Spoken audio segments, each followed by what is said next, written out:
The first thing I can remember is waking up to a series of small knees lodged in my back. What's left of my side of the bed is preciously little as I lay there, one arm draped off the side onto the floor. These are not my wife's knees, though. They are 3 sets of tiny little knees that belong to my 3 young granddaughters. Of course, here I am, sharing my mere 12 inches of my king-size bed space with them on the exact day of our big trip to France. The 3 little princesses had snuck into our bed in the middle of the night and got between us in what they described as a snuggle. This is their safe haven between TJ, me, and CJ, my wife. Since we decided that we were definitely too young to be called Grandma and Grandpa, the initials serve to identify us as the cool grandparents. CJ stands for Cynthia James, who was only 46 when the grandkids started pouring in from our 5 married children. Granted, I was a little older, 51, but in my opinion, still way too young to be carrying around the title of Grandpa. Here I am now at 58 years old, and there is no way I'm ever going to be ready to be called Grandpa. So, until I kick the bucket, or until I change my mind, I'll always be TJ. When I finally come to my senses and realize what day it is, I jump to my feet. I'd done this a million times before, been pushed off my bed by the princesses, and I was done sleeping anyway. It's time to pack, man. Pack your bags, man, 'cause your day is already full. As I stand and stretch, I can't help but look down on the perfect little picture of my 3 little ones nestled, more like entangled in the down comforter. Satisfaction is the feeling that overcomes me.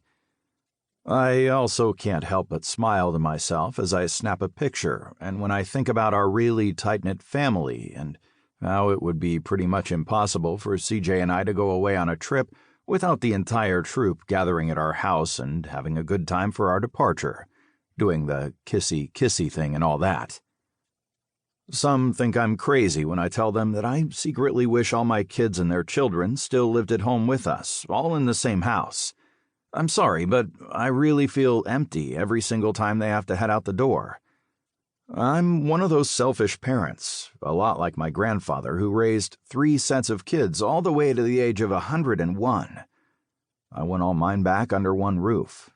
They're my everything and my life. And CJ? Well, she's my rock. Honestly, she puts up with my travels, my businesses, and, of course, my I ain't done nothing to nobody that didn't have it comin' attitude. We're not the Corleones or the Sopranos, but my Italian half sometimes takes over, and I find it tough to stifle my opinions. CJ's always supportive, though, always knowing what I need before I need it. I don't know how she does it, but there it is. My wife is a wedding planner and, amazingly, turns out to be even busier than I am sometimes.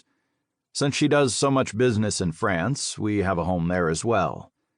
This trip we've got planned will only take us away from our little princes and princesses for a couple of weeks, including my personal little jaunt to China on the way back home for a construction trade show.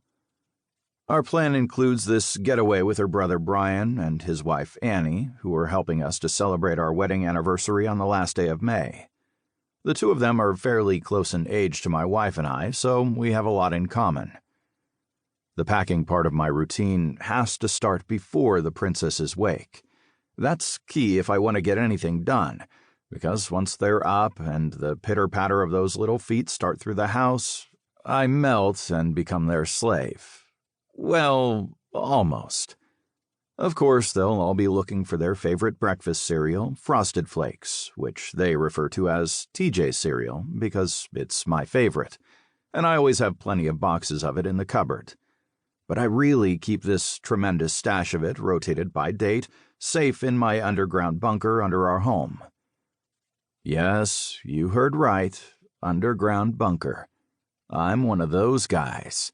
Not the crazy prepper, but a man with a nuclear-prepared bunker, completely tricked out with all the toys. 3 vault doors, air filtration, 2 bedrooms, a kitchen, a bathroom, and even our own hand-dug well with water filtration.